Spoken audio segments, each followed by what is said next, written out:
വർഷങ്ങളായി BJP പറഞ്ഞിരുന്ന കാര്യങ്ങൾ മലപ്പുറവുമായി ബന്ധപ്പെട്ടും മലബാറിലെ ചില പ്രദേശങ്ങൾ കേന്ദ്രീകരിച്ച് നടക്കുന്ന കാര്യങ്ങൾ BJP പറഞ്ഞതിനെ ഇന്ന് സജി ചെറിയാൻ പലതവണ ആവർത്തിച്ച് പറയുകയാണ്.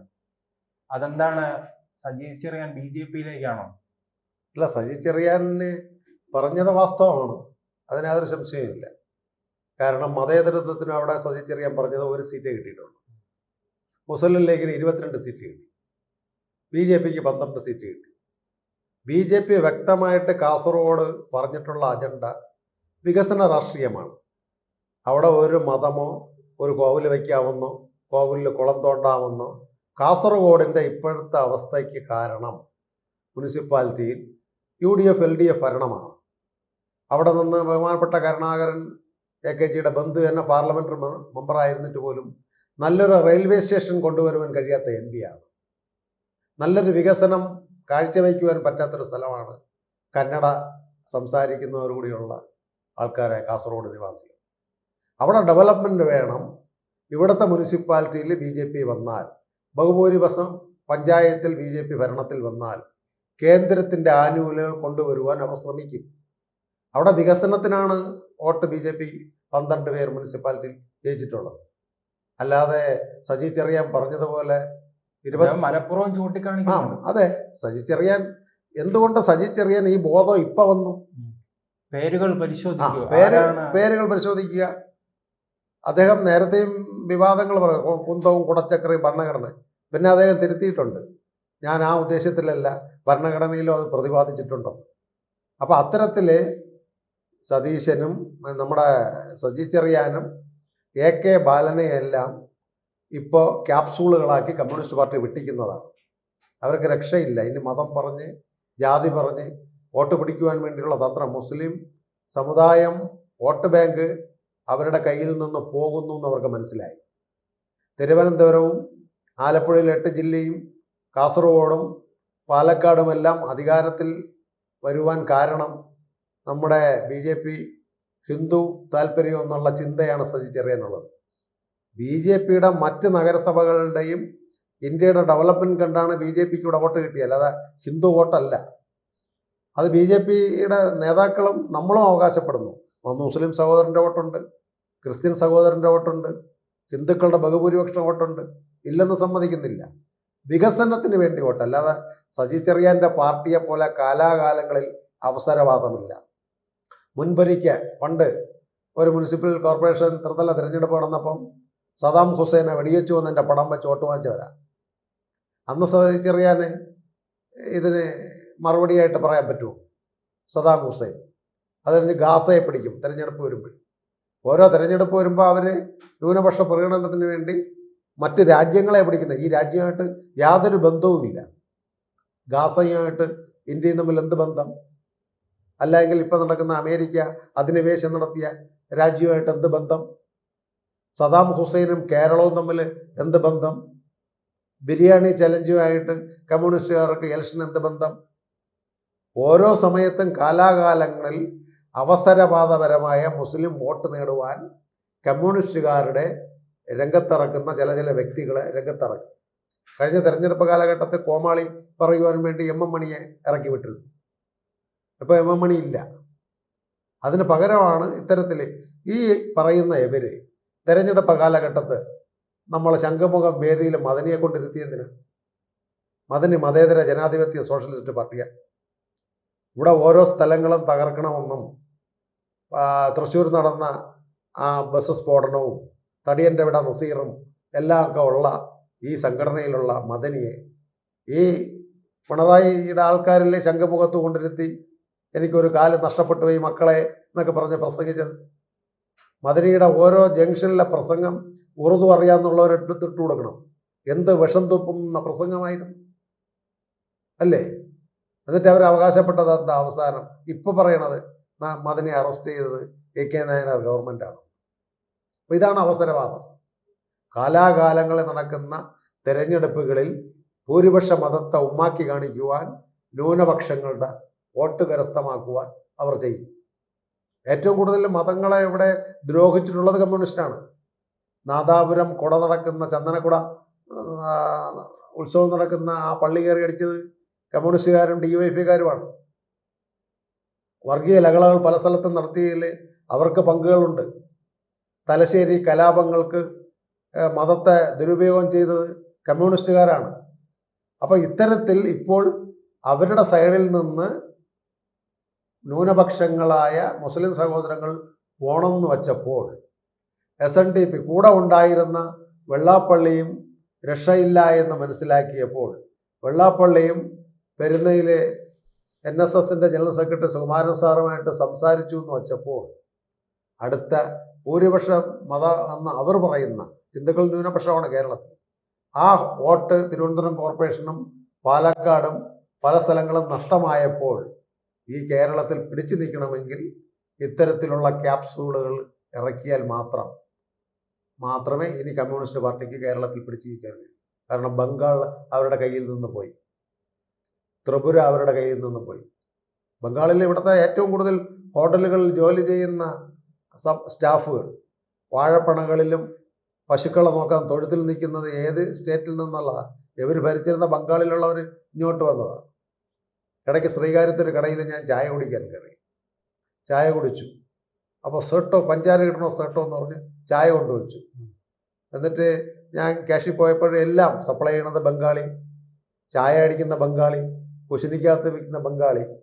അപ്പം ഞാൻ ഈ സോട്ടോ എന്ന് വിളിച്ച അമീറിനെ വിളിച്ച് ചോദിച്ചു, ഏത് ജില്ല? ഹൗറ. ഇവിടെ വന്നത് ഞാൻ 5-6 വർഷമായി ഇവിടെ വന്നിട്ട്. ഞാൻ കേട്ടു നിങ്ങൾ അവിടെ, ഞാൻ പാർട്ടിയുടെ ബ്രാഞ്ച് സെക്രട്ടറി ആയിരുന്നു. അപ്പോൾ അകത്ത് ബറോട്ട അടിക്കുന്നതാ, അദ്ദേഹം ജില്ലാ കമ്മിറ്റി മെമ്പറാണ്. അല്ല, മറ്റൊരു കാര്യം ഞാൻ പരിശോധിക്കുകയാണെങ്കിൽ ഈ കോൺഗ്രസ് ആയാലും CPM ആയാലും ഈ ന്യൂനപക്ഷങ്ങൾക്ക് വേണ്ടി വലിയ രീതിയിൽ സംസാരിക്കുന്നു. അതെ. പക്ഷെ ന്യൂനപക്ഷങ്ങൾ സ്വാധീനമുള്ളിടത്ത് ഈ പാർട്ടികളില്ല. കാരണം മലപ്പുറം ജില്ല പരിശോധിച്ച് നോക്കിയാൽ അവിടെ വിജയിക്കുന്നത് ഈ കോൺഗ്രസോ അതോടൊപ്പം തന്നെ CPM അല്ല, അവിടെ വിജയിക്കുന്ന മുസ്ലിം ലീഗ്. നമുക്കത് തമിഴ്നാട്ടിലേക്ക് പോയി നോക്കാം, അവിടെയും വിജയിക്കുന്നത് മുസ്ലിം ലീഗാണ്. പിന്നീട് നാം ഹൈദരാബാദിലേക്ക് പോവുകയാണെങ്കിൽ ന്യൂനപക്ഷങ്ങൾ തിങ്ങിപ്പാർക്കുന്ന മേഖലയിൽ അവിടെ വിജയിക്കുന്നത് ഒവൈസിയുടെ പാർട്ടിയാണ്. ഇപ്പൊ ആ മാറ്റം നാം മഹാരാഷ്ട്രയിലും കാണുകയാണ്, ഒവൈസിയുടെ പാർട്ടി വിജയിക്കുന്നു, ബീഹാറിൽ ഒവൈസിയുടെ പാർട്ടി വിജയിക്കുന്നു. അപ്പോൾ നാം കാണുന്നത് ഈ ശരിയത്ത് നിയമം തങ്ങൾ ഭൂരിപക്ഷമാകുമ്പോൾ ശരിയത്ത് നിയമം നടപ്പിലാക്കുന്ന, അത് ആഗ്രഹിക്കുന്ന, അതിനുവേണ്ടി സംസാരിക്കുന്ന പാർട്ടിയെ മാത്രമായിരിക്കുമല്ലേ ഈ ന്യൂനപക്ഷങ്ങൾ തങ്ങൾക്ക് അനുകൂലമായി ജയിപ്പിക്കുക. അത് അവസാന ഘട്ടത്തിൽ തിരിച്ചറിഞ്ഞത് കൊണ്ടാണോ സജി ചെറിയാൻ ട്രാക്ക് മാറ്റുന്നത്? അതെ, സജി ചെറിയാൻ മാർക്സിസ്റ്റ് പാർട്ടിയുടെ ആ അടവ് നയ സിദ്ധാന്തം എടുത്തിരിക്കുകയാണ്. ശരീഅത്ത് നിയമത്തിൽ ഇത്തരത്തിലുള്ള നിയമങ്ങൾ പാർലമെന്റിൽ പാസ്സാക്കി. അവർക്ക് തന്നെ അറിയാം ഈ ന്യൂനപക്ഷം വർദ്ധിക്കുകയാണെങ്കിൽ തങ്ങൾ ജയിക്കില്ല. എവിടെയൊക്കെയാണോ ന്യൂനപക്ഷങ്ങൾ ചിന്തിച്ചു തുടങ്ങിയ സ്ഥലങ്ങൾ അവിടെയെല്ലാം കമ്മ്യൂണിസ്റ്റ് മാർക്സിസ്റ്റ് പാർട്ടി അടിപെട്ടിയിട്ടുണ്ട്. അത് ഈ സ്റ്റേറ്റിൽ മാത്രമല്ല, ചിന്തിക്കുന്നല്ലോ, അവർ വർഗീയമായി സംഘടിക്കുകയാണ് ചെയ്യുന്നത്. അതെ, വർഗീയപരമായി സംഘടിക്കുന്നു. അതുകൊണ്ടാണ് മലപ്പുറത്ത് വിജയമില്ല, തെലങ്കാനയിൽ വിജയമില്ല, ബീഹാറിൽ വിജയമില്ല, മഹാരാഷ്ട്രയിൽ. അതെ, ഇപ്പൊ തെലങ്കാനയില് ഒവൈസിയുടെ പാർട്ടി ഉത്തരേന്ത്യയിലുള്ളത് തെലങ്കാനയിൽ വന്ന് ജയിക്കാൻ കാര്യം എന്താ? അവിടെ പണ്ട് കമ്മ്യൂണിസ്റ്റ് പാർട്ടിക്ക് നല്ല MLA മാരുണ്ടായിരുന്ന സ്ഥലമാണ് ആന്ധ്രയിൽ. മഹാരാഷ്ട്രയിൽ ഏറ്റവും വലിയ തൊഴിലാളി പ്രസ്ഥാനമാണ് CIT.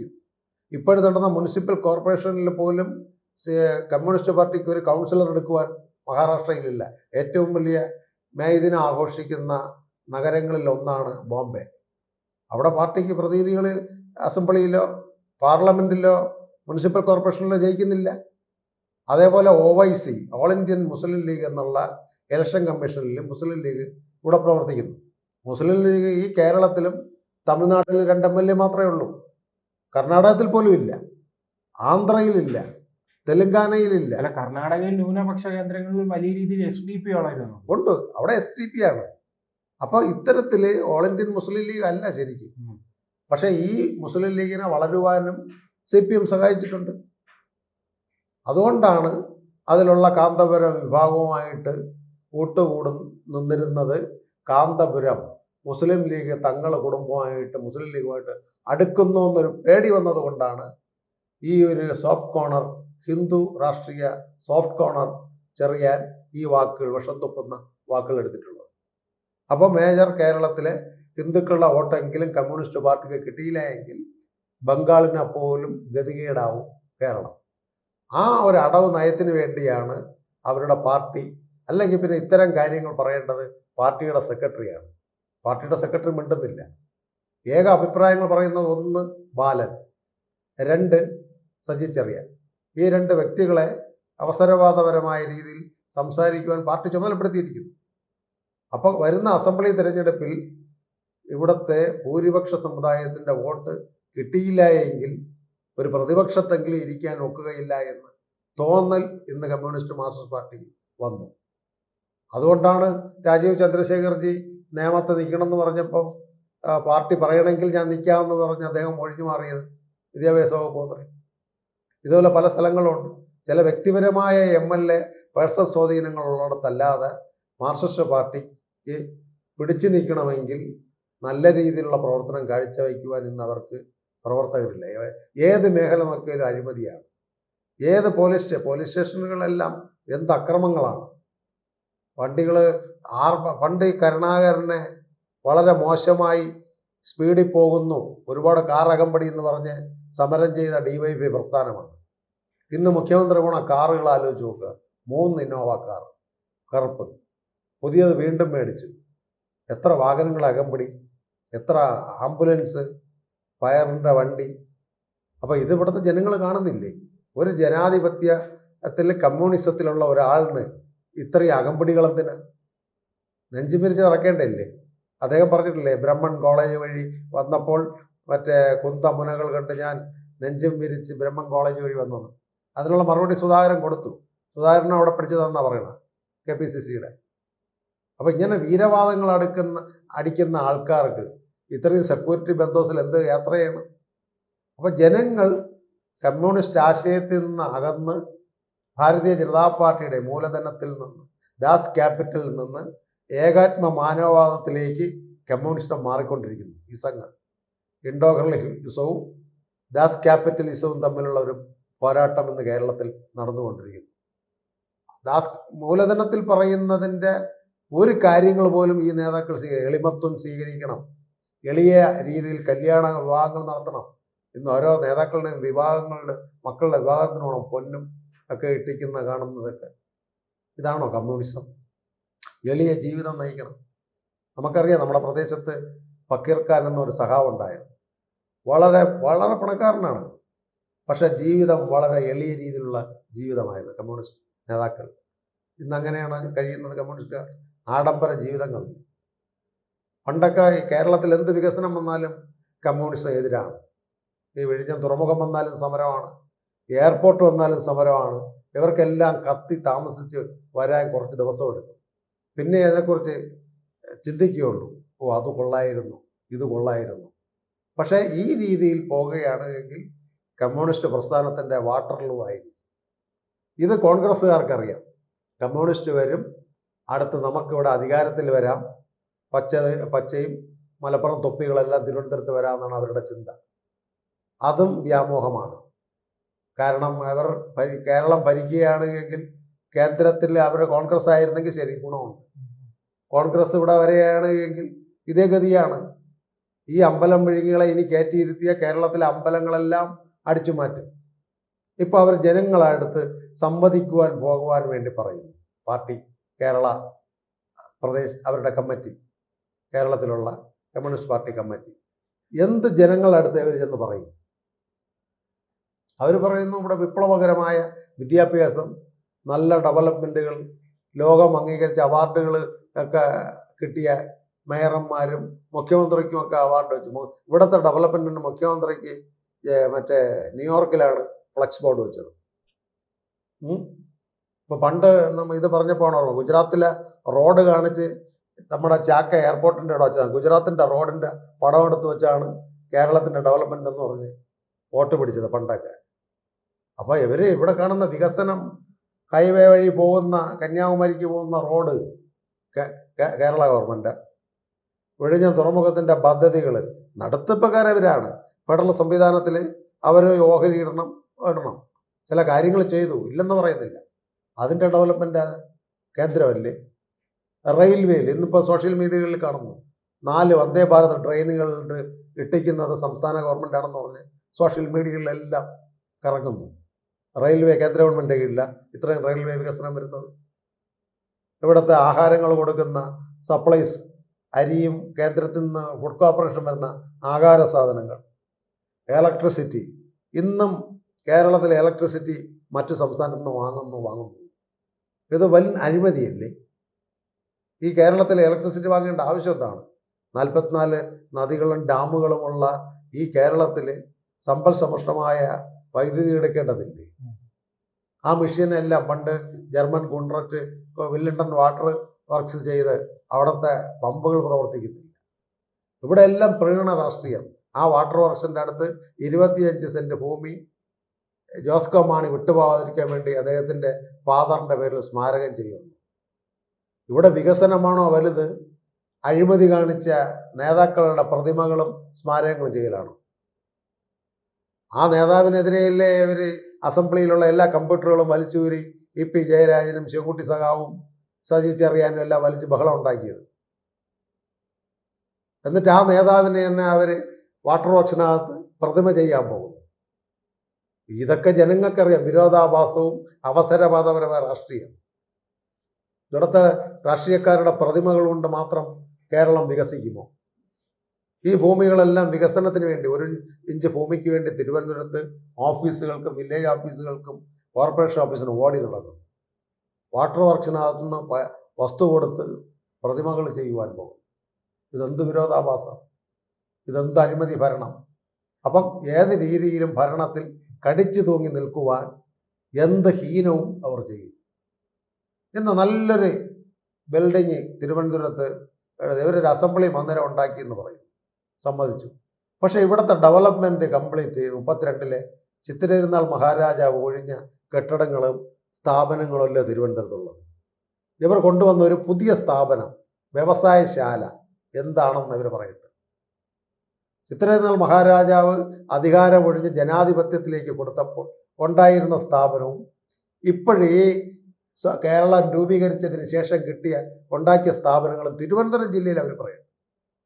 എന്തെല്ലാം സ്ഥാപനങ്ങളാണ് ഇവർ പൂട്ടിപ്പിച്ച? മഹാരാജാവ് തുടങ്ങി KSRTCക്ക് കുഷൻ ചെയ്യണതും എക്സ്പോർട്ട് ചെയ്തുകൊണ്ടിരുന്ന ട്രാവൻകൂർ റബ്ബർ വർക്ക്സ് എന്നുണ്ടോ? പൂട്ടിയില്ലേ?